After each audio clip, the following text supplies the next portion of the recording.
ए और बी दो पूर्णांक हो तो a plus B is equal to B plus A होगा। इस नियम को क्रम विनिमय नियम कहा जाता है। क्लियर। अब यहाँ पे दो संख्या हम लोग ले लिए 5 और 7, a के रूप में 5, b के रूप में 7। अगर हम लोग दोनों को लिखेंगे a प्लस b के रूप में लिखेंगे तो 5 और 7 को ऐड करेंगे तो आएगा हमारे पास कितना 12, और उधर b प्लस a के रूप में लिखेंगे और 7 और 5 को ऐड करेंगे तो हमारे पास कितना आएगा 12। इस तरीके से अगर देखा जाए तो LHS is equal to RHS, यानी कि ये क्रम विनिमय नियम को क्या करता है दर्शाता है। दूसरी बात, अब हम लोग को ये पता करना है क्रम विनिमय नियम गुना के साथ लागू होता है कि नहीं होता है। फिर कोई भी दो पूर्णांक ले लिए, a के रूप में हम लोग ले लिए 7 और b के रूप में ले लिए 9। यदि a एवं b दो पूर्णांक हो तो a into B is equal to b into A होगा और ये गुना के क्रम विनिमय नियम को दर्शाएगा। क्लियर। अब हम लोग ने a और b, a into B, a के रूप में 7, b के रूप में 9, दोनों को जब मल्टीप्लाई किए तो आया हमारे पास कितना 63, और b इंटू a के रूप में जब हम लोग लिखेंगे और b का वैल्यू है 9 और a का वैल्यू है 7, जब इन दोनों को जब मल्टीप्लाई करेंगे तो इसका भी वैल्यू कितना आता है 63।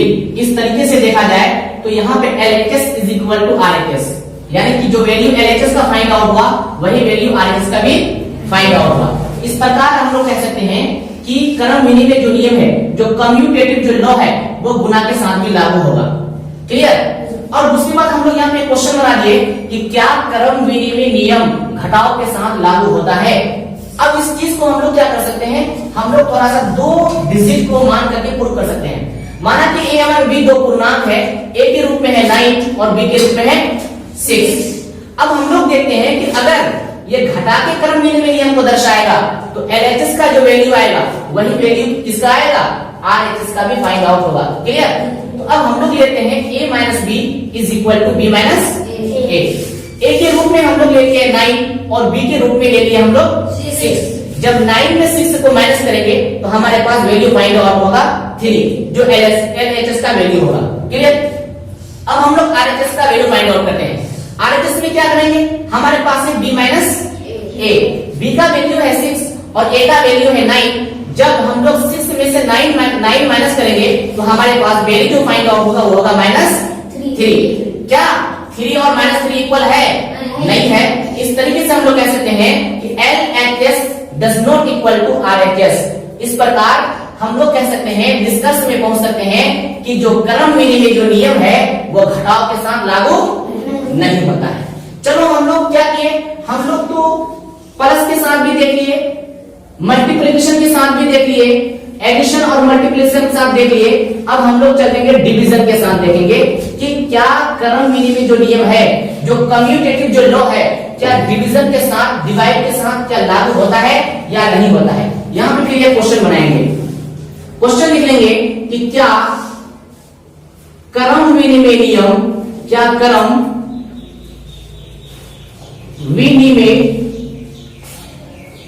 नियम भाग के साथ लागू होता है, भाग के साथ लागू होता है।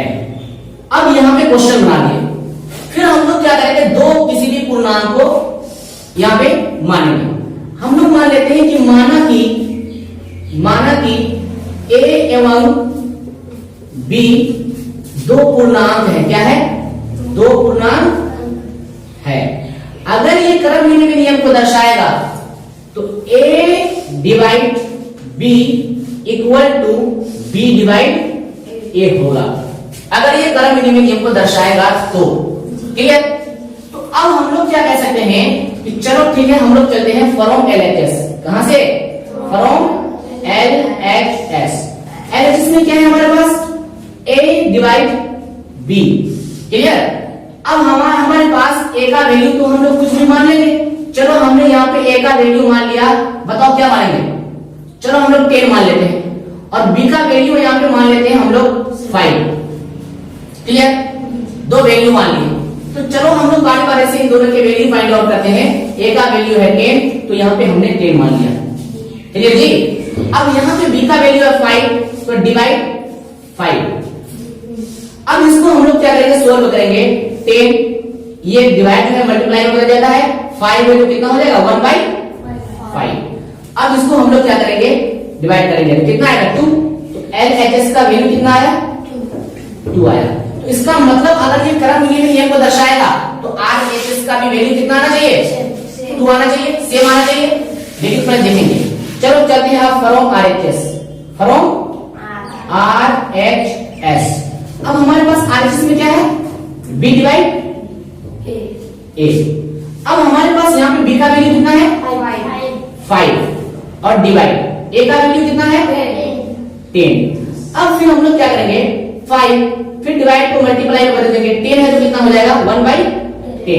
5 कौन सा 5 टू सा 10, क्लियर। तो यहाँ पे हमारे पास जो वैल्यू फाइंड आउट हुआ RHS का हमारे पास आया 1/2। तो क्या अब हम लोग यहाँ पे लिख सकते हैं क्या ऐसा कि क्या LHS और RHS का जो वैल्यू आया क्या सेम आया? यहाँ पे हम लोग लिखेंगे चूंकि 2 डज नॉट इक्वल टू 1/2 इसलिए LHS not equal to RHS, इसलिए A divide B does not equal to B divide A। तो क्या क्रम विनिमय नियम क्या डिवाइड के साथ लागू हुआ? अब यहाँ पे नोट करके लिखेंगे कि नोट क्रम विनिमय नियम, क्रम विनिमय नियम भाग के साथ लागू नहीं होता है, क्लियर। अब बताओ कि क्रम विनिमय नियम किसके साथ लागू हुआ? एट फर्स्ट योग के साथ, एडिशन के साथ, दूसरा किसके साथ मल्टीप्लिकेशन के साथ लागू हुआ। लेकिन क्या सबट्रैक्शन के साथ लागू हुआ? नहीं हुआ। डिवीजन के साथ लागू हुआ?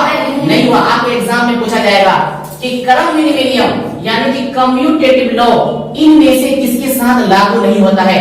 दे देगा आपको योग के साथ, गुणा के साथ, दे देगा भाग के साथ। तो बताओ कौन सा आंसर सही होगा?